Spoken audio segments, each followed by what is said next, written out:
Welcome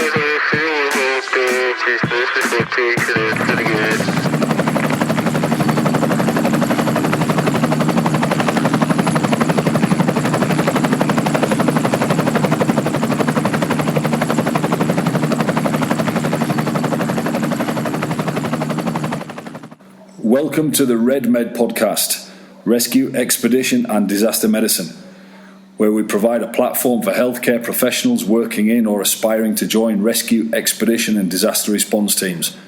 A platform to share information, advice and opportunities and connect like-minded Red Med individuals in our community.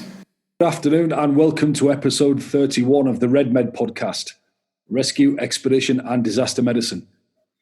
This episode is sponsored by SOS Coffee, which we use to support medical missions across Guatemala, and we'll be talking about that in more detail later on in the podcast. Today, I'm lucky enough to be joined again by Paul Pinder, all the way from Hungary. Hi, Paul. How are you doing? Hey, Chris. Yeah, good to speak to you, and yeah, welcome back to me. It's been a long time since podcast 13. Yeah, we talked about Mosul and operations on the front line. Well, we've recently been working together in Europe as COVID compliance supervisors, supporting disease outbreaks across there. And I've recently arrived back in Guatemala on the wake of the impact of Hurricane Eta and Tropical Storm Lota.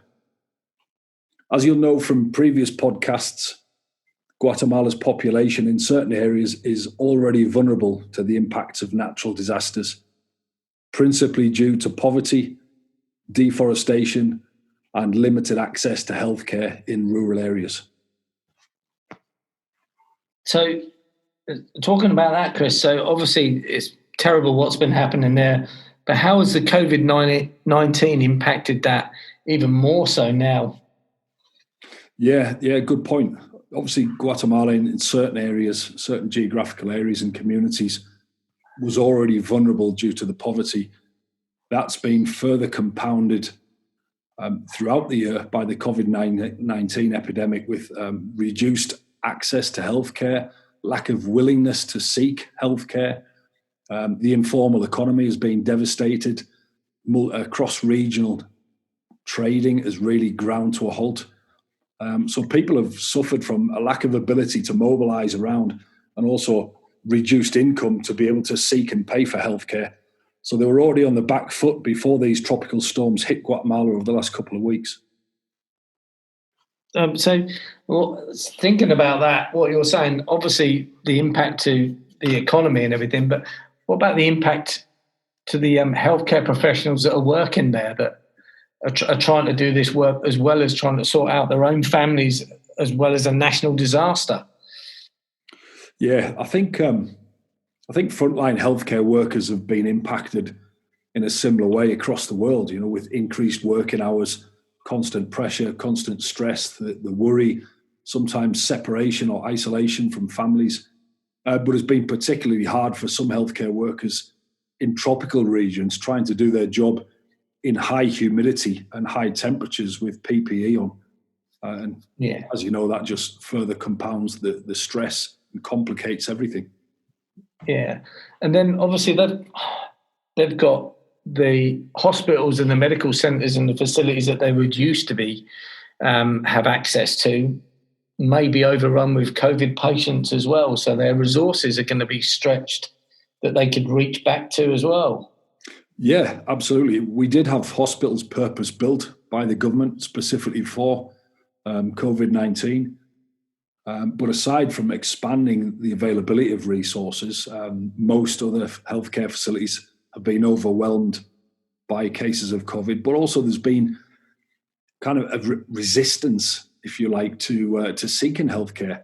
People think that they're better off staying at home for fear of becoming contaminated or infected if they seek healthcare, if they go to clinics. So we've certainly seen a cultural issue.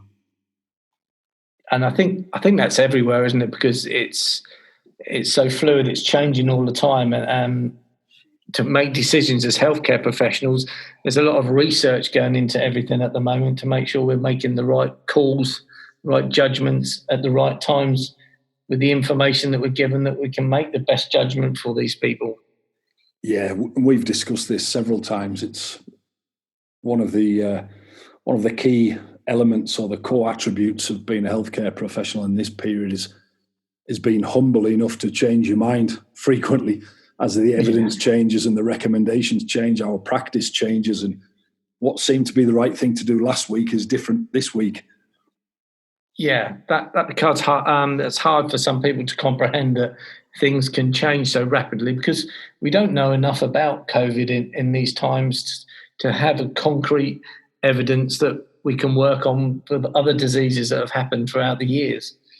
Yeah, and it's the one thing we do know, the one constant we have seen is that it's compounding all of the health problems, particularly here in Guatemala, where, as we mentioned, there's already the poverty, but coming through the rainy season, we've got stagnant water sources and we've got mosquito-borne diseases from Zika, dengue, malaria, chikungunya. So all of these diseases initially present very similar with fever or achy bones and joints, muscles, etc. So it's been a real challenge from that perspective as people do or don't seek healthcare.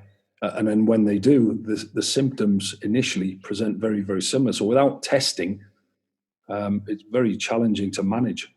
Yeah, I can only imagine from the time I spent out there with you that what it's like now and other places all over the world that are similar to Guatemala, especially with all these the natural disasters that are going on. Well, Guatemala is currently ranked fourth on the global list of countries most at risk from the impact of natural disasters. And even when you were here a couple of years ago, you saw that the country regularly experiences tropical storms, floods, landslides, forest fires, earthquakes, volcanic eruptions. And yeah, that's really served to compound that baseline poverty of the recent months. Yeah, the volcano was still pumping out, wasn't it, when we were there? Yeah, it's constant. It's constant. There's 2 or 3 live volcanoes here that are constantly erupting on a different scale. But Guatemala's emergency services, led by the National Disaster Reduction Agency, CONRED, are always training for these eventualities, constantly training for disaster response operations. But they're often hampered, particularly during tropical storms like the recent ones, they're hampered by the geography. We've got over 300 microclimates here, everything from pine forests, high altitude volcanoes, coastal areas, mangrove swamp, tropical jungle, lots of hilly terrain. So the geography is a challenge. Transport links were cut off as areas were flooded and roads were damaged.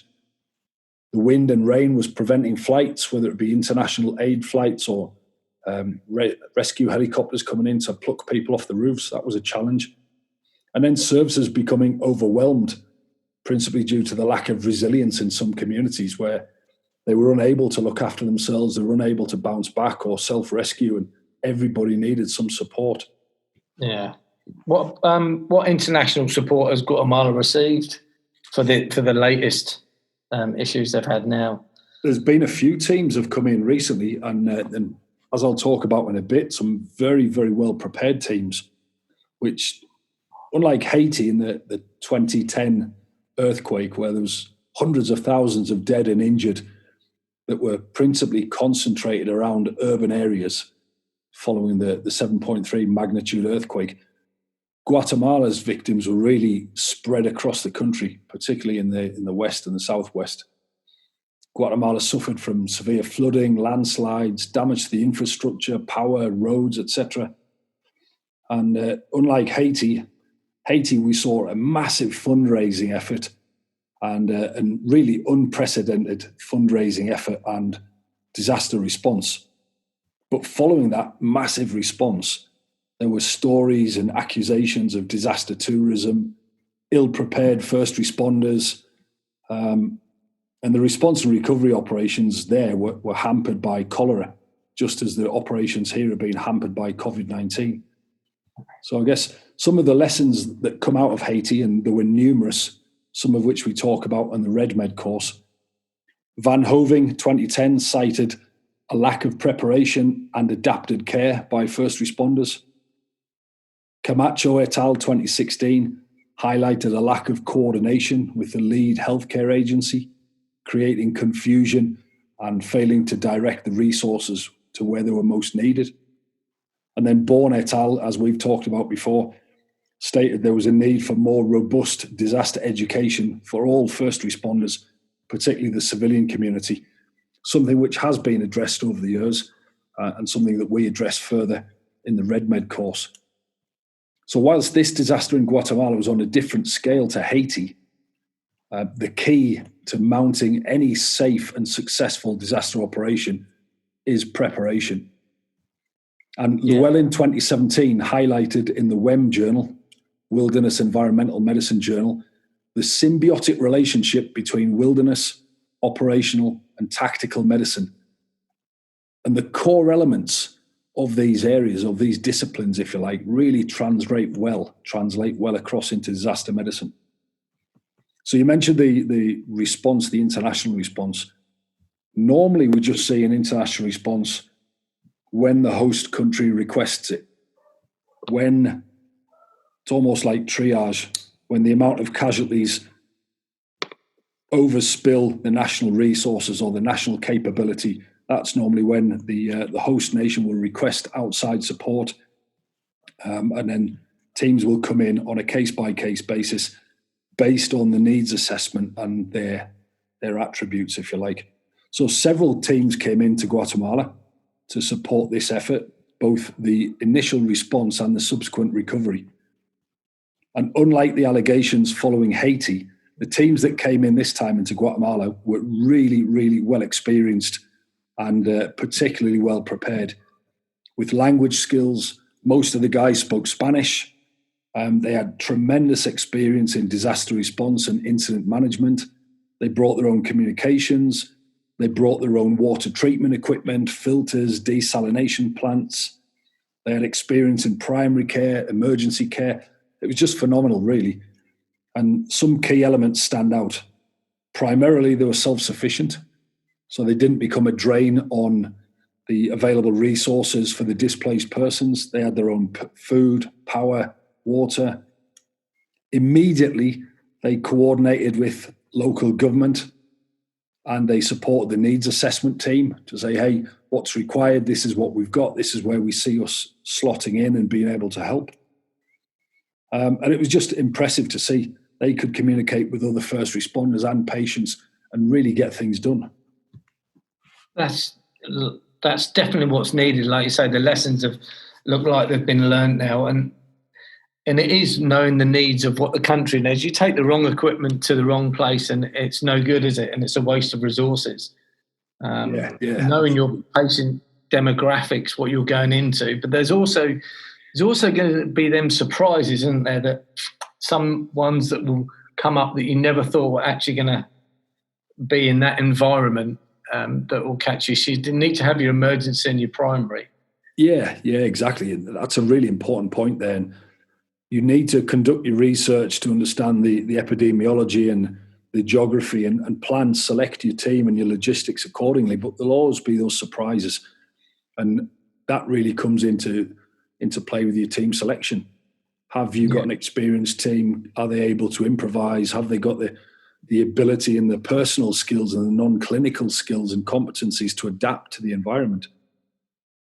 Yeah, you've got to make sure that the people that you're putting in there have the right skill set and the knowledge and can handle the situations that they're going into. And then obviously after all that, because not been involved in this at the moment, it's the rebuild as well, isn't it? It's the aftermath of everything once the emergency response teams leave and have done a fantastic job as they always do. It's that rebuild afterwards that communities sometimes get left and unthought of, isn't it? So the phases this time, obviously we had the international teams arriving into country. They were liaising with government, non-governmental organisations and obtaining permissions and conducting the planning phase. Then they were preparing logistics and deployed to the affected areas. And then they commenced the response operations. And we're just about to go into the recovery operations. But the response operations, the main effort initially was to rescue people from flooded communities and get them up to safer ground and to reception centres. And that rescue, because of the volume of water, we was often seeing, unlike Tropical Storm Agatha in 2010, where we saw a couple of meters of water. The water was almost up to the roofs of all of the houses here. So the only way you could rescue people was either by inflatable boat, ribs, or helicopter. And big shout out to our teammates, Max and Alex, who you both know. Yeah. They were literally on ground zero, plucking people off the roofs by inflatable boat and by helicopter for days on end. So shout out to those guys. Well done. Yeah, and then, like you say, the international team has got to get with them because they know the lie of the land and everything else, don't they? It's got to be a joint effort on that, isn't it? So we can't forget the local teams that you've got in Guatemala that do a fantastic job as well. Yeah, there was a real mix. There was firefighters, rescue teams, military, police, the Red Cross, obviously, and then some of the international disaster teams came in. There was PJs, paramedics, flight paramedics. Most of them either had disaster response experience, incident management experience, or they were ex-military. So they had the ability to improvise, adapt. They had survival skills, communication skills, water filtration skills, cultural competency, all these kind of things. But then Max and Alex know the ground, know the people, to a certain extent, know some of the dialects, and particularly the geography, and were able to link in with the agencies and identify where these teams can fit and where they were best suited to do the job. Yeah, and like you say, that's happened over the course of years, but it's a long process, isn't it, to make sure that we have to get it right for the sake of the people that are on the ground and make it efficient. Yeah, it's a constant learning process, and that's why it's important to do your post-operational reports and contribute to the evidence and the literature so other people can learn from your experiences. Yeah, you can't just run in there blind and just say we're going to take this, that and the other and hope for the best. It's got to be a good preparation. Absolutely. So now we're looking at preparing for the next phase. As the water's subsiding, the recovery operations can commence. We've got better access to get in there and either transport supplies or start the repairs to the roads and the properties. But there's going to be a big need for medical missions to attend to primary care issues, exacerbation of pre-existing conditions because of the weather, and exacerbation of pre-existing health conditions provoked by the pandemic, where people haven't wanted to seek medical support, and it's just continued to exacerbate these, whether it be bites and stings, infected skin wounds, uncontrolled diabetes, cardiac conditions, hypertension, just not getting access to healthcare and the required medications for 8 months is really changing the epidemiology on the ground. Yeah, and like you say, when people visit these villages or they get to medical help, it's going to be a lot different to what they thought they were going into, isn't it? Yeah. And so we've traditionally coordinated medical missions across Guatemala on the back of our coffee sales. And you could probably help us out a little bit more there because you've taken over the baton on this, haven't you? You've taken over the coffee sales and the projects. Yeah, so between me and myself and Chris, we've managed to get SOS Medical Services into the UK, and we've taken up on the coffee, and we're selling SOS Coffee via the UK off the website, and we've got a Guatemalan and a Brazilian, and it's going down really well. It's starting to go. We've also got some merchandise, T-shirts, mugs, morale patches. So hopefully anything that we can sell on this side of the pond will go towards them medical missions to look after them people that definitely need it, especially nowadays in the last sort of 2 weeks. So we'll do all the best that we can, Chris, by getting you some funds so you can get out to these people that desperately need it. Fantastic, mate. Thank you. Thank you very much. And it's really important to say that coffee's now Rainforest Alliance approved. So it comes from sustainable sources. It goes back into the community, back into the land. And the purchase of the coffee not only helps sustain the farm workers' employment, but then we also put the proceeds back into medical missions for response operations and recovery operations. So thanks for taking on the baton there, Paul. We've seen it's not a problem. Increase. That's non-profit for SOS. It is all eco-friendly packed, and even the T-shirts are eco-friendly as well. So we're doing our bit for the environment as well as helping out the people that need it. That's brilliant. Thank you. Thank you very much. And thank you to everyone who's bought the coffee so far. It's been a great success in the UK. Yeah, they seem to be enjoying it. It's keeping them up at night, I think. Certainly has that effect with me. I think we're going to have to start an SOS hot chocolate. Otherwise, I'm just out of the game. Yeah. That's not a bad idea, actually. We can get some Guatemalan chocolate. Yeah. Cocoa sales are going up through the roof here. So brilliant. Yeah, we'll look into that. I'm all for that. So the plan is then to, I think you're going to send us a check soon or transfer some funds from the recent coffee sales, and we'll be working with the authorities and community leaders over the next couple of weeks to identify where the greatest need is and where our capabilities can fit. It's obviously not one size fits all. We need to scale the operation. We need to take in the right people and the right equipment based on the needs assessment. But we want to have a sustainable impact. We want to assess and provide assessment-based care, preventative medicine, education, water filtration, sustainable treatment plans, and hopefully keep going back to these communities. We don't want to just put a plaster on or a bandage on and then leave the community. We want to get baseline statistics and do the research and identify what's needed, identify what difference we can make over a protracted period, over the long term, to improve healthcare, not just in disaster recovery operations, but going forward to reduce their vulnerability and increase resilience. So that's the plan. Hopefully we'll work together with Paul and the community leaders and design an appropriate plan over the coming days and weeks. And we'll give you some feedback on here. Yeah, that's sort of like what we had in Kurdistan. We'll go back and, like you say, make a difference, and then just not just walk away, just keep going back and making sure these people get what medical care they have. And we can see the improvements over a period of time and really make a difference to everybody. Yeah. And again, as you said, it all comes down to the planning. It's not one size fits all. We need to plan an appropriate solution and make it sustainable. Yeah, but we'll be heading out into remote environments in the next couple of weeks as we plan the clinics and execute the clinics.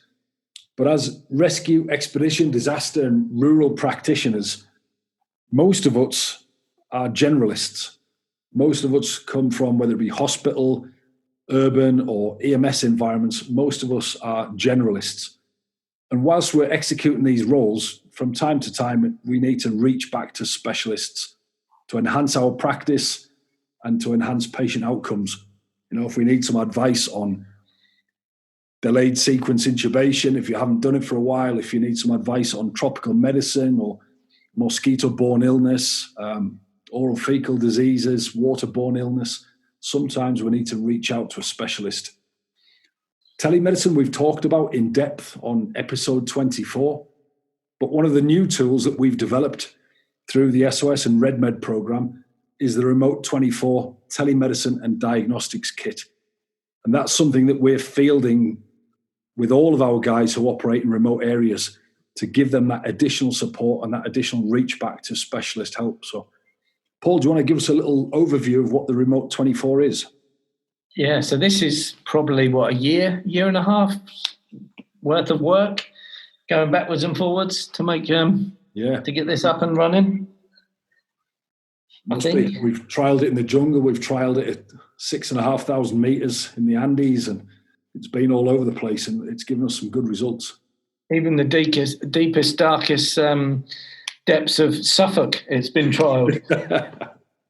Yeah. So, I think you've touched on it a few times, I think, Chris, in a few of the podcasts, but we've looked at this, and it's a Remote 24 system of how we can get reach back to telemedicine or diagnostic tools that we can use on the ground that if we're up a mountain or in a remote location, it's not going to take up all of our time and all of our packaging and all our space in our luggage and our rucksack.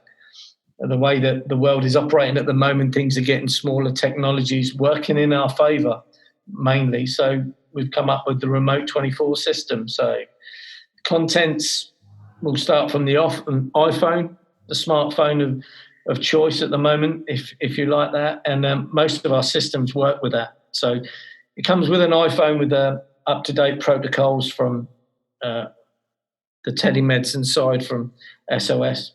Then we have Wi-Fi ultrasound, so we can connect, and it gives you a view of what you're looking at on the iPhone screen.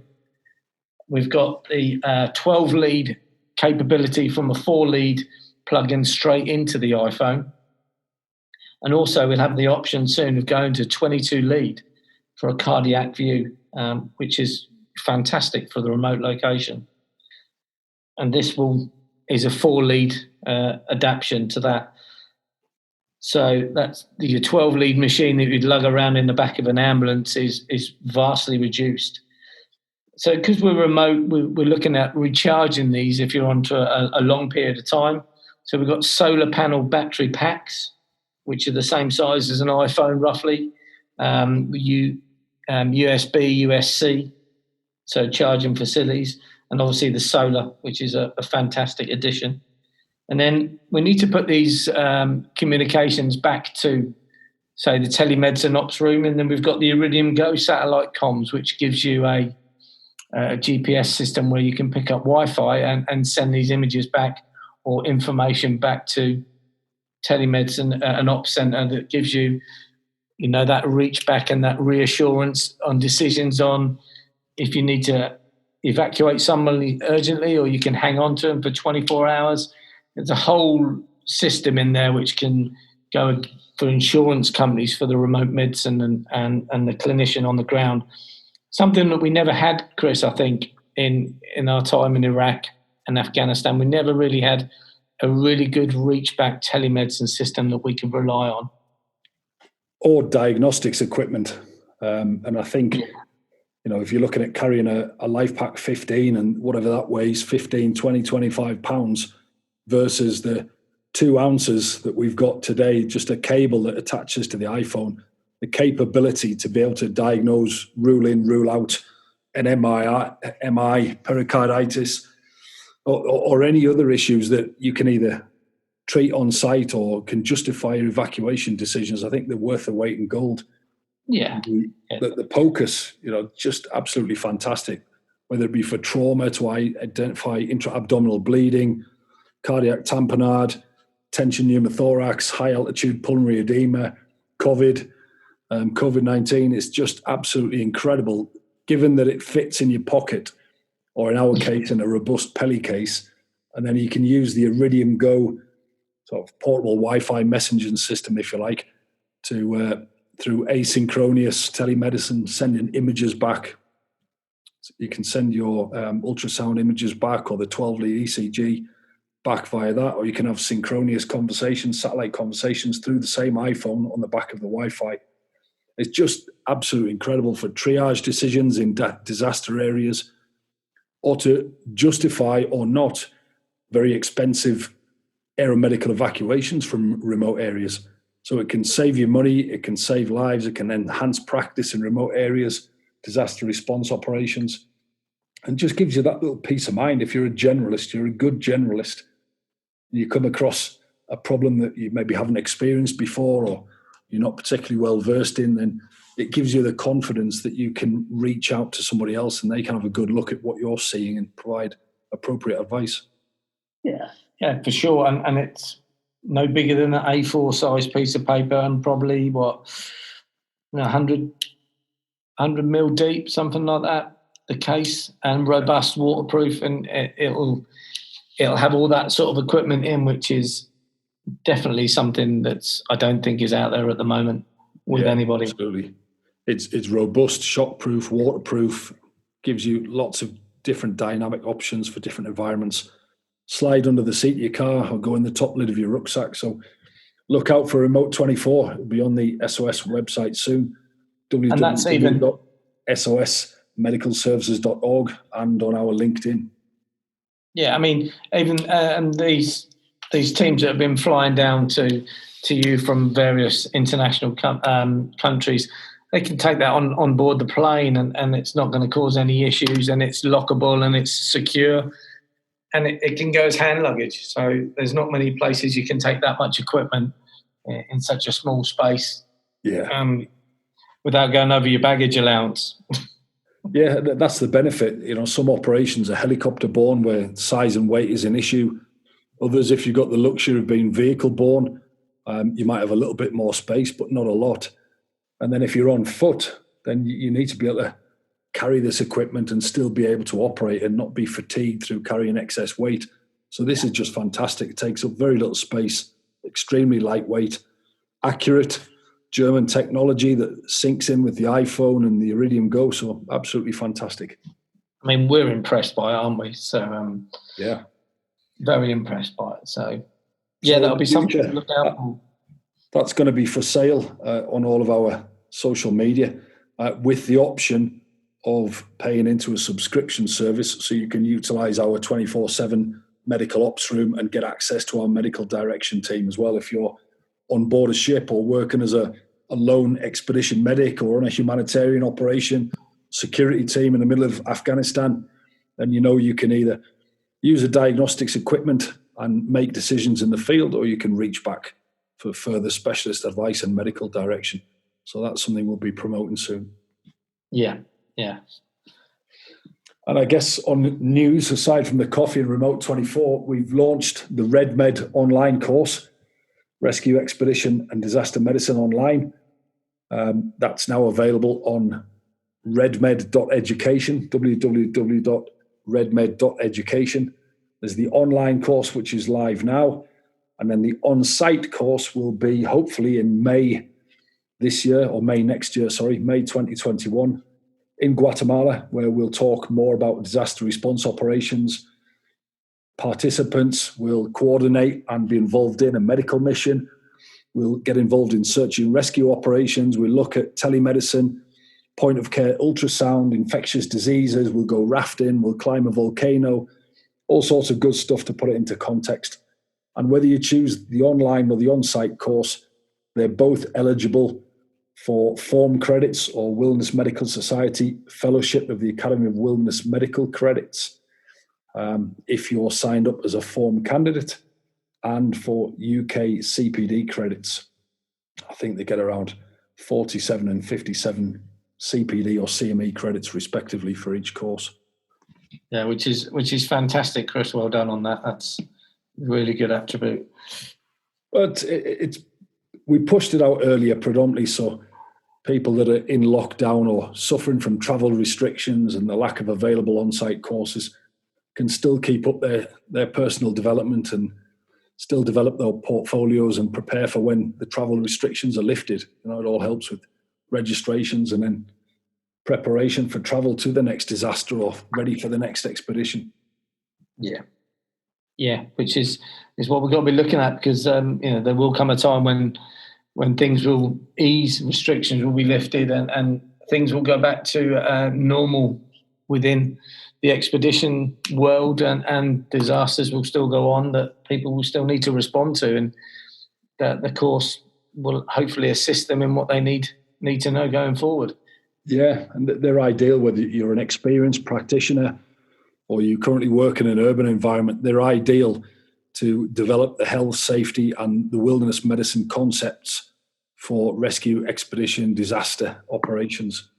So it looks at the clinical and the non-clinical competencies, everything from personal security, safety, communications, cultural competency, disaster preparedness, helicopter safety, multitude of things, crush injuries, suspension syndrome, expedition preparation, you name it, it's all in there. Yeah. I mean, if you look at what we talked about earlier in this podcast about the teams flying in and how they're fully prepared, which is the RedMed course, isn't it? It's what you basically cover, everything on there that they're going to be looking at. Yeah, essentially. That's why it was designed. Yeah. To open up the opportunities really and ensure people are as safe as possible and can translate their practice and adapt the care in different environments. Well, that brings us to the end of another episode, Paul. I need to go and get another SOS coffee. Don't know about you. Yeah, I'll nip and get a hot chocolate, I think. Might be the only way forward. Excellent. Yeah, thanks very much, Chris. And great to speak to you. And thanks very much for everybody listening. No, it's a real pleasure, mate. Real pleasure. Look after yourself out there in amongst the outbreaks in Europe. I will do. Try and keep on it. Anyone that's interested in the SOS Coffee, you can find it on the SOS website at www.sosmedicalservices.org. And if you're interested in the RedMed course, the Rescue Expedition Disaster Medicine courses, whether the online or the on-site course in Guatemala, you can find it on www.redmed.education. Also, a quick shout out to all the disaster response teams, local, national and international, that came down to support with the disaster response and recovery operations in light of the recent hurricane and tropical storm. So thanks very much to everybody, and particularly to GSD from the United States, Global Support and Development.